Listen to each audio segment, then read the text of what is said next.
Welcome to reality. You're now on the Code of Mind channel.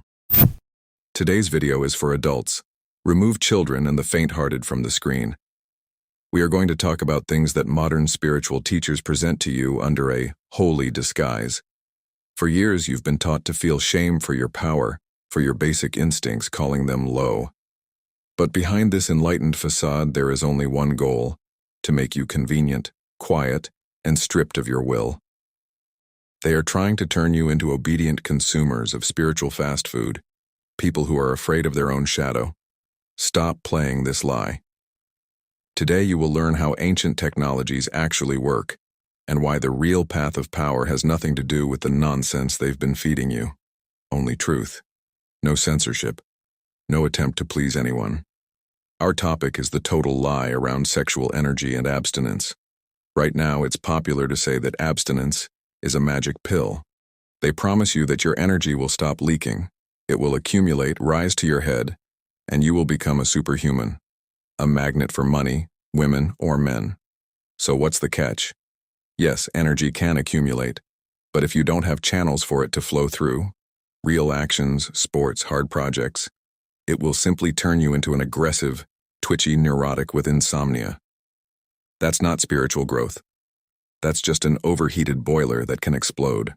Who are ascetics, really? The ones you're talking about are sadhus, sannyasins, and pillar hermits. These are people who left society forever. They had no families. They had no goal to earn money, raise children, or buy a house or a car.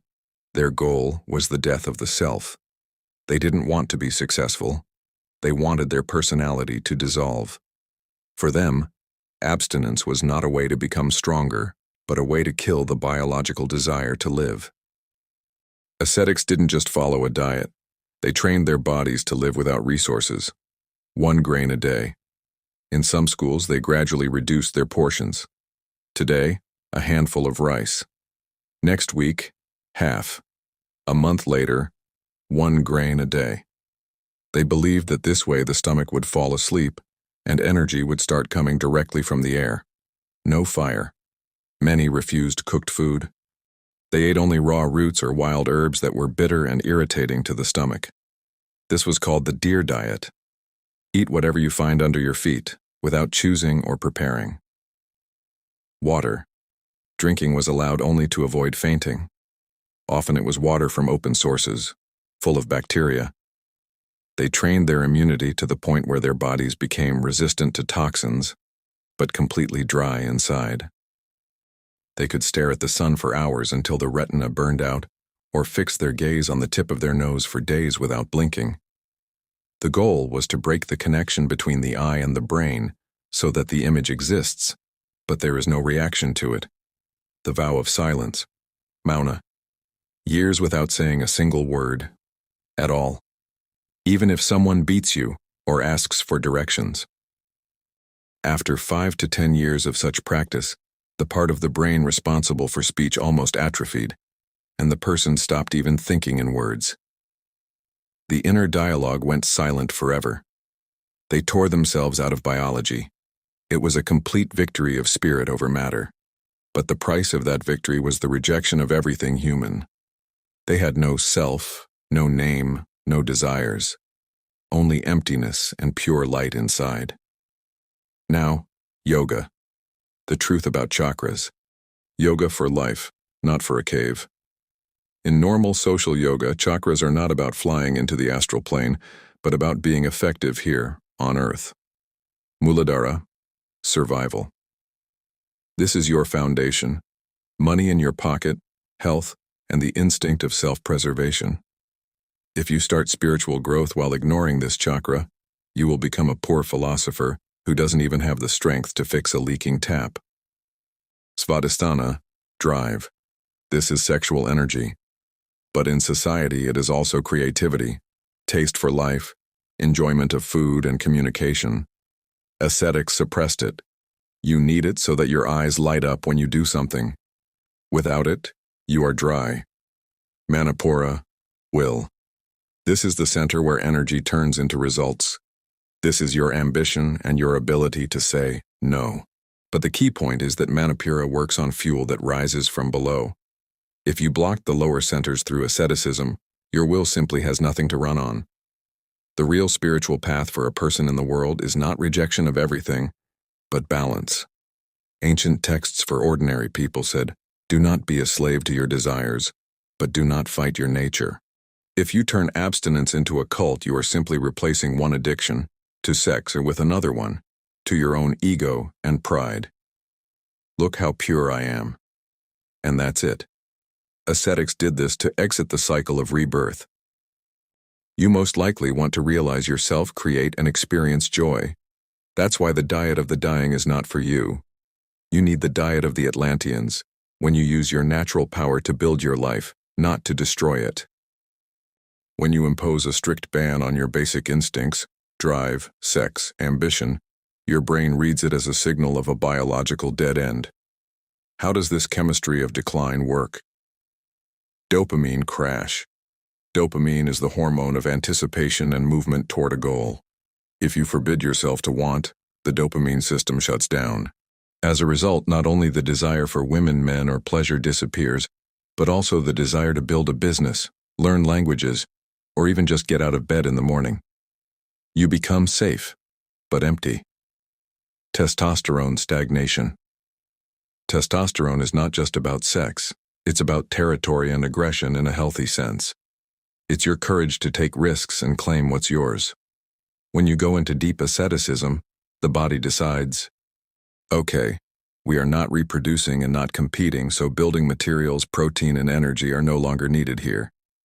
Muscles become weak, your voice gets quieter, your decisiveness fades. Cortisol trap. Constant self-suppression is hidden stress. You are constantly fighting yourself. The level of cortisol, the stress hormone, rises, and it slowly eats away at your blood vessels, memory, and immune system. The result is betrayal.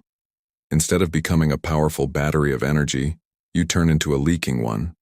The body switches into energy-saving mode, like an old smartphone. Charisma is an excess of life. When energy is boiling inside you, people feel it. Ascetics of the past deliberately extinguished this light to leave. But if your task is to shine and create, you cannot put your body into preservation mode.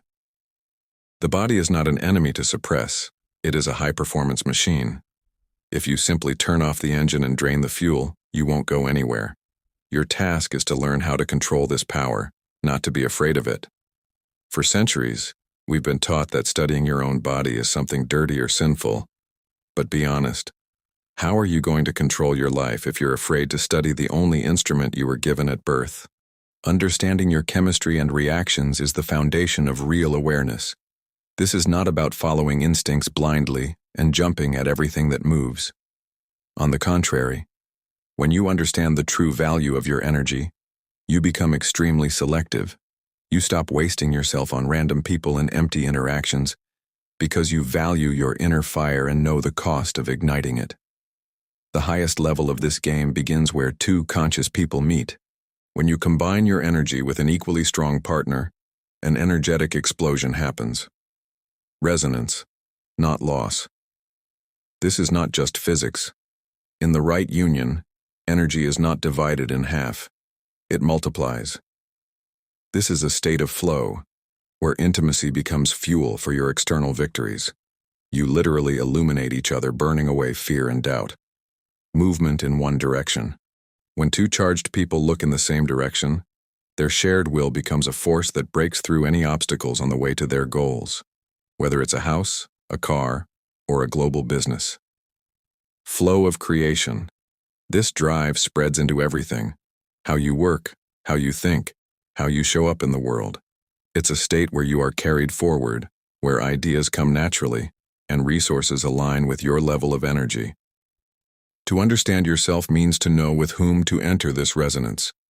When you are clear in your intentions and full of strength, your partner becomes not a drain of your energy, but a co-creator of your success. This is the highest alchemy of life, using your natural power to accelerate your flow to the maximum. Forget the word abstinence as a restriction. The real term is sublimation, and it is not violence against yourself, but a high art of focused direction. Imagine a dam. It doesn't just hold water. It directs the flow into turbines to generate power for an entire city. There are moments, the start of a hard project, a creative breakthrough, preparation for a major leap in life. When you consciously focus your accumulated energy into one action, you take that charge and invest it into the foundation of your life. This is the real pleasure, to feel your full power in every gesture, every word, every decision. There is no losing here. There are two paths to victory. Either you are in deep resonance with a partner, where you multiply each other's energy, or you are at the peak of solo creation, directing that force into your work. The main law is simple. Energy must always move. It must not stagnate and turn into blocks and illness. It is your fuel, and it must burn. But be careful. No system can run at maximum power forever. If you turn sublimation into a permanent state, if you only redirect and never allow energy to complete its natural biological cycle, critical tension begins to build inside. There comes a moment of overheating. Your mind starts to break down. You become restless. You lose focus. And instead of clarity, there is dull irritation. Your internal reactor needs a reset. True mastery is not about constant control. It's about knowing your rhythm. You must feel when to push to the maximum, and when to allow energy to flow freely, restoring the body's natural balance. Remember, stagnant energy becomes poison. Living energy becomes light. Look at truly powerful people, those who build eras. In their relationships, there is always strong, honest resonance. They don't look for a safe place to hide. They look for equal fire.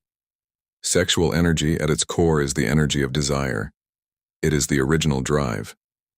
If this fire burns bright, you have the fuel to want this world in all its forms, to conquer new heights, build your empire, create a legacy. Money, influence, and recognition always come to those who are alive, burning, full of energy. Real spirituality is not escaping reality into caves with ancient ascetics. It is not trying to kill the human within you to become holy. It is the ability to control the greatest force in the universe without becoming its slave or its victim. Be whole. Be powerful. Do not be afraid of your fire. Learn to control it. We are beginning a path where body and spirit work as one perfect system. Thank you for being with me on this channel. I wish you the best possible branch of reality. Subscribe to the channel. See you in the next video. Take care.